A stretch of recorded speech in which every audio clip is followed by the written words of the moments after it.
Hello everyone. So I just want to show kind of a hack method of how to replace the oil in an Evinrude outboard. Now, I can top up the oil as I showed in another video by removing this top screw and using a syringe or some sort of small tube to put the oil in this hole, and once it starts pouring out, that means the entire chamber here is full. Now, the oil in this lower unit seems very, very dirty, and I wanted to clean it out, but I really didn't want to deal with the screw or the lower screw here. That can be a real pain to get out. So I had it off for a little bit of maintenance, and what I'm going to do is remove this cover for the shift rod. One thing I did want to point out is that this is plastic, so just be gentle, but there are only 2 bolts to remove this.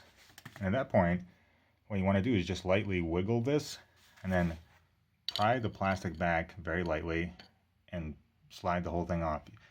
You can loosen this bolt here, but it almost doesn't matter because the whole mechanism will slide on the shift rod. So it's kind of a simple thing. You just open up this large hole, and there's supposed to be 16 ounces of oil that go into there. So I'm going to let it all pour out, then I'm going to put this thing back vertically and put it back in.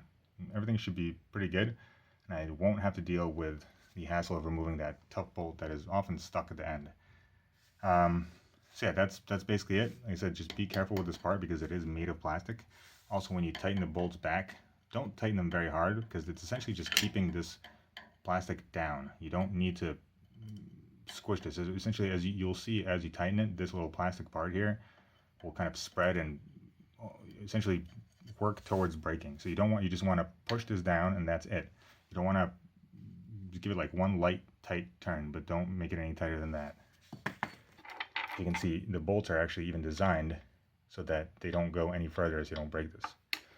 Alright, so I'm going to try to get this thing out and hopefully not make too much of a mess. I am actually going to remove this screw. I think it'll a little easier. So be very careful removing this because it is plastic on plastic. So even more so, just be gentle. There's a little O-ring inside.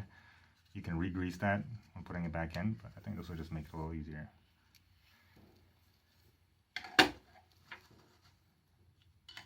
I just want to point out it was a little difficult getting it out, and I didn't notice that the lip of the water pump housing actually holds it down. So what I did is undo all these 4 bolts a little bit. That way I could get the screwdriver under and slip this in there and get it in there perfectly. So it is held down, not just by these 2 bolts.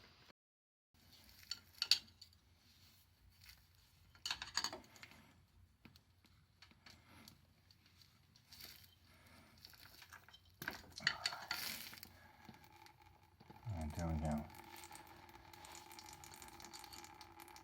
Very gentle with these little plastic clips. Very careful. I'm actually going to undo it slowly because I don't want a massive rush of oil coming out.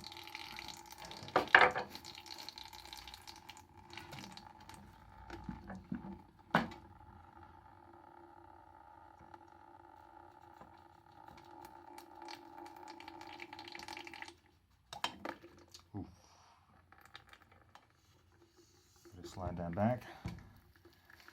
As you can see, this is a simple, large hole that allows you to access the entire chamber. You can easily fill the oil through here. Easy to remove, easy to get to, and as long as you have the lower unit off, you're servicing the pump, it's really not big of a deal. Like I said, you can always top it up through that little screw, or essentially any of the screws, as long as or the top, technically the top screw, because you fill it up to that point. But you just need something small so some air comes out while you're topping it up. I just happened to notice the oil on this was straight up black, like really, really, really dark. So I decided to get it out. Also, didn't smell particularly great.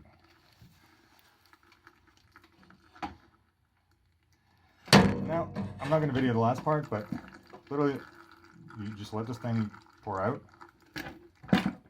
and then you just add the correct amount of oil back in. It says 16 ounces, so I'm going to put exactly 16 ounces using a measuring cup, and it should be good to go.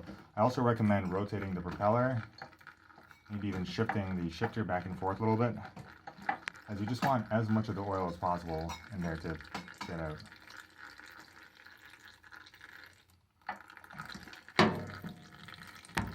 And And also keep in mind that while you're doing this, you may change the height of the rod.